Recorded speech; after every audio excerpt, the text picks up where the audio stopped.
Class 11th का chapter 10 discuss कर रहे हैं. What is Newton law of cooling. देखो, according to Newton law of cooling the rate of loss of heat of a body, जो भी body heat loss करती है that is directly proportional to the temperature difference between the body and its surrounding, providing the temperature difference is small.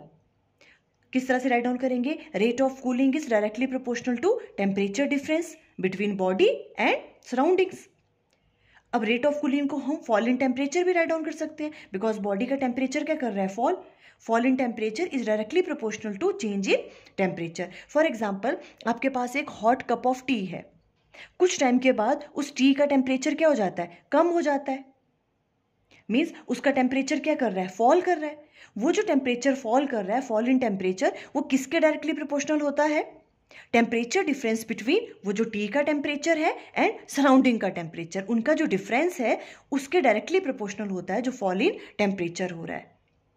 अब देखो, जो भी ये rate of cooling है ये कांस्टेंट नहीं रहता है. इसकी वैल्यू क्या होती है? स्टार्टिंग में तो ज़्यादा होती है.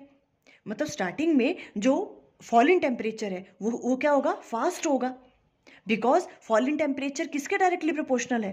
Temperature difference between body means T and surrounding. तो स्टार्टिंग में तो उनका टेम्परेचर डिफरेंस कैसा होगा? ज़्यादा होगा, बिकॉज टी हॉट है ना. और सराउंडिंग का टेम्परेचर जो डिफरेंस है वो क्या होगा? ज़्यादा होगा. तो जो रेट ऑफ कूलिंग है वो भी क्या होगी? फास्ट होगी, बिकॉज वो डायरेक्टली प्रोपोर्शनल है दोनों. और कुछ टाइम के बाद क्या होगा? जो भी टी है उसका टेम्परेचर क्या कर जाएगा? फॉल कर जाएगा.